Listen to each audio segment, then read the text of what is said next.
56절까지의 말씀입니다. 제가 받들어 봉독하겠습니다. 이것은 하나님의 말씀입니다. 여호와께서 모세에게 말씀하여 이르시되 이 명수대로 땅을 나눠 주어 기업을 삼게 하라. 수가 많은 자에게는 기업을 많이 줄 것이요 수가 적은 자에게는 기업을 적게 줄 것이니 그들이 계수된 수대로 각기 기업을 주되 오직 그 땅을 제비 뽑아 나누어 그들의 조상 지파의 이름을 따라 얻게 할지니라. 그 다소를 막론하고 그들의 기업을 제비 뽑아 나눌지니라. 아멘. 오늘 함께 민수기 26장 52절에서 56절까지의 말씀을 가지고 명수대로 땅을 나눠 라는 제목으로 하나님 말씀 나누도록 하겠습니다. 민수기 26장에는 이스라엘의 인구조사에 대한 이야기가 기록되어 있습니다. 이제 하나님께서 약속하신 가나안 땅으로 들어가기 직전에 모압 광야에서 40년 만에 다시 한번 인구조사를 하는 이야기입니다. 민수기 26장 1절과 2절을 제가 읽어보도록 하겠습니다.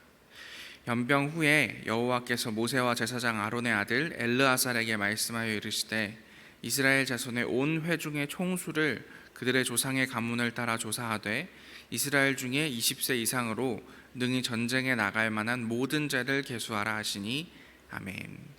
이스라엘 사람들은 모압 평지에서 하나님의 명령에 따라서 두 번째 인구조사를 실시하고 있는데요, 이 인구조사에는 몇 가지 인상적인 부분이 있습니다. 먼저 40년을 광야에서 유람하였음에도 불구하고 40년 전에 했던 인구조사와 40년 뒤에 하고 있는 오늘의 인구조사에 인구의 숫자가 거의 줄지 않았다는 것입니다. 1차 인구조사에서 이스라엘 백성의 숫자는 60만 3,550명이었습니다. 그리고 민수기 26장의 두 번째 인구조사에서는 60만 1,730명으로 집계됩니다. 그럴 수도 있지 싶으시겠지만 사실 민수기를 찬찬히 따라 읽다 보면 민수기를 따라오던 독자들은 이스라엘의 인구 숫자가 꽤 많이 줄었을 것이다 라는 예상을 하게 됩니다. 우리 1절을 제가 다시 한번 보도록 하겠습니다. 여기에 보면 연병 후에라고 문장이 시작되고 있습니다. 저희가 지난주에 살펴보았던 것처럼 이스라엘 백성들은 하나님이 아닌 바알부올이라는 우상을 섬기는 사건이 있었고, 그래서 전염병이 돌아 많은 사람이 죽었습니다. 그리고 이런 일은 몇 차례 동안 반복되는 일이었습니다. 그런데 그럼에도 불구하고 전체적인 이스라엘의 숫자에는 큰 변동이 없었다라는 이 사실은 하나님께서 이들을 벌하셔야 할 때는 엄하게 대하시기는 했지만 기본적으로 그들을 신실하게 지켜주셨다라는 사실을 알 수가 있습니다. 두 번째 인상적인 부분은 이제 이스라엘의 세대 교체가 일어났다라는 부분입니다. 하나님의 약속을 신뢰하지 못했던 1세대들은 광야의 40년 동안 모두 죽었습니다. 64절, 65절 말씀 이번에는 함께 읽어보도록 하겠습니다.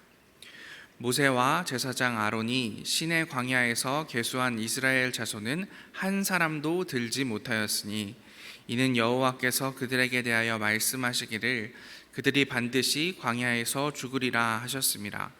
그러므로 여분네의 아들 갈렙과 눈의 아들 여호수아 외에는 한 사람도 남지 아니하였더라. 아멘. 이제 여호수아와 갈렙만 남았다고 성경은 이야기하고 있습니다.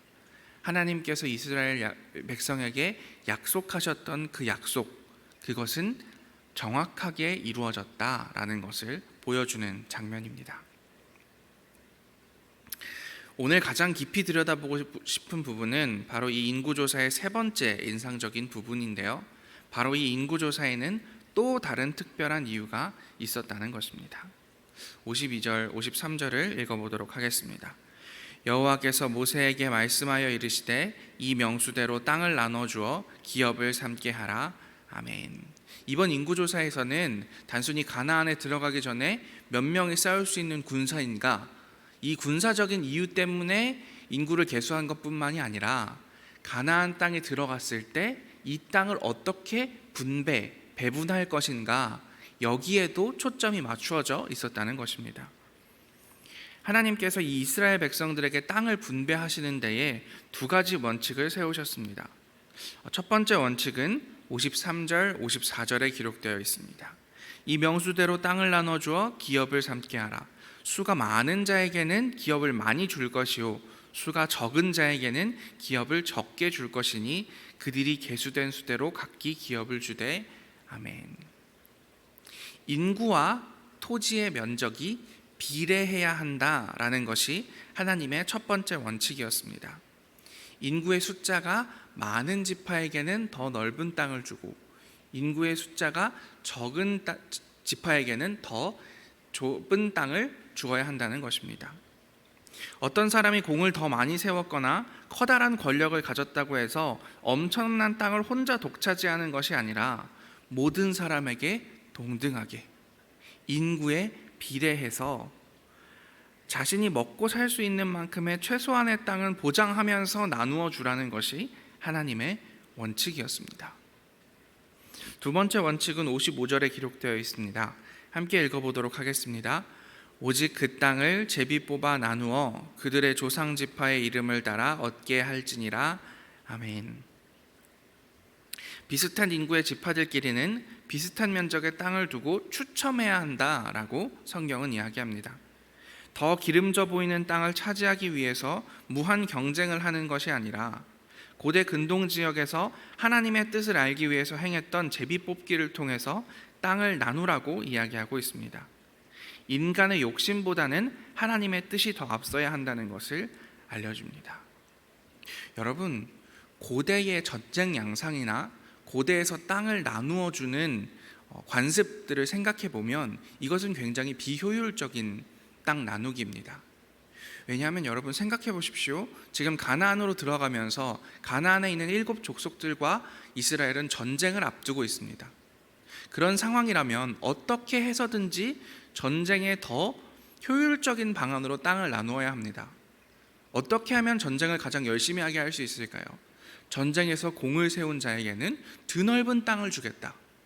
이것이 사실 가장 인간적이고 상식적이고 효율적인 방법이었습니다.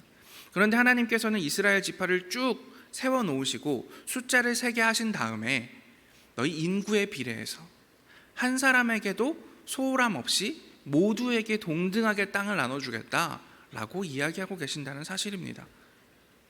이것이 의미하는 바가 무엇인지 우리는 생각해 볼 필요가 있다고 생각합니다. 사실 우리는 땅과 분리될 수 없는 존재입니다. 나와 사랑하는 사람들이 안정된 삶을 누리기 위해서 땅을 얻으려고 애쓰는 것은 불가피한 일입니다. 문제는 이런 노력이 이웃의 삶을 파괴하면서까지 더 많은 것을 차지하려는 탐욕으로 발전하기가 너무 쉽다는 사실입니다. 심지어 이런 현실에 불편을 느끼는 사람까지도 다른 길을 선택하는 일이 쉽지 않습니다. 왜냐하면 지금 얻지 않으면, 지금 빼앗지 않으면 영원히 나의 땅, 내 가족이 안식을 누릴 안식처를 얻을 수 없을 수도 있겠다라는 공포감 때문입니다. 그러나 성경은 땅의 주인이 하나님이라고 분명하게 선언하고 있습니다. 레위기 25장 23절 말씀 제가 받들어 읽도록 하겠습니다.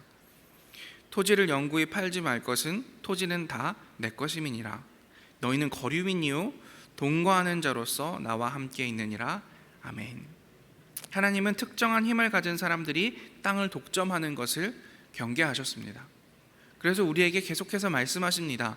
토지는, 땅은 다 내 것이라고 말입니다. 그리고 너희는 거기에 거류민, 잠시 있다 가는 사람, 나그네와 같은 존재들이다. 그리고 나와 동거하는 자로서 함께 있다. 그 땅에는 내가 어디에나 있을 것이고 너희가 그곳에서 산다고 했을 때 너희는 나와 동거하는 존재이지 그 땅의 주인은 나다. 그러니 누구나 필요한 곳, 없으면 사람이 죽을 수밖에 없는 그 땅 욕심 부리지 말아라. 그 주인이 나인 것처럼 행동해라. 그 땅이 너희가 쓰게 된다면 그것은 잠시 나에게 빌리는 것이라고 생각하면서 나그네인 것처럼 살아라 라고 하나님께서는 말씀하고 계시는 겁니다. 그래서 이스라엘에게 인구에 비례해서 땅을 나누도록 명령하셨고 욕심으로 자신이 원하는 것을 경쟁하기보다는 제비를 뽑아서 하나님의 뜻에 따르도록 명령하고 계십니다. 하나님은 모든 사람이 땅의 복을 누리기를 바라십니다. 어쩌면 땅을 향한 태도는 우리의 신앙을 보여주는 것일 수도 있겠다 싶습니다. 우리는 몇 년간 우리의 보금자리를 놓고 어지러운 시간들을 보냈습니다. 갑자기 땅값과 집값이 천정부지로 치솟고 사람들은 두려움과 어려움에 빠지는 일이 비일비재했습니다. 어떤 사람들은 아무것도 하지 않고 많은 부를 축적했고 어떤 사람들은 열심히 일하고도 박탈감을 느껴야 했습니다.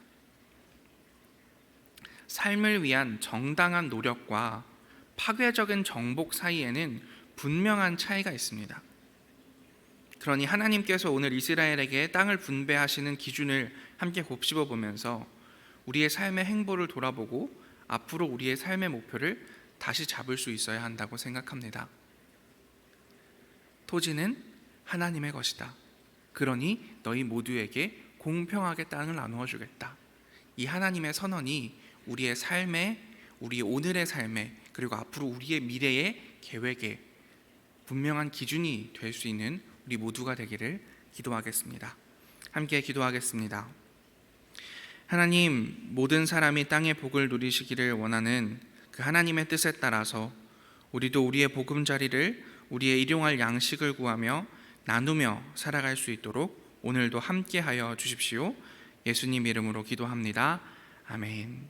우리 함께 주여 믿습니다 함으로써 기도의 자리 가운데 나아가도록 하겠습니다. 주여 믿습니다.